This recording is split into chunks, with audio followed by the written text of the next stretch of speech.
OSSC Odisha subordinate staff selection commission तरफ जो LI ता सहित फॉरेस्टर और फॉरेस्ट गार्ड पोस्ट को जो मैंने आवेदन करते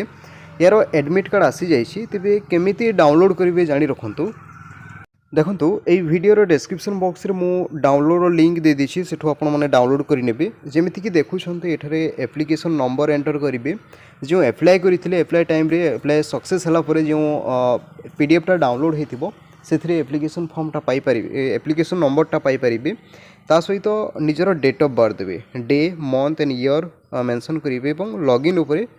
क्लिक करके आप यार एडमिट कार्ड टी डाउनलोड करेंगे किसी भी क्वेश्चन किंबा डाउट रोचे कमेंट्स करके पचारि पारे वीडियो डिस्क्रिप्शन बॉक्स रे मु लिंक दे देछि जाकि एडमिट कार्ड टी डाउनलोड करनी ता सहित निजर सांगसाथी मान पाखक शेयर करके जणेदेवे। Thank you.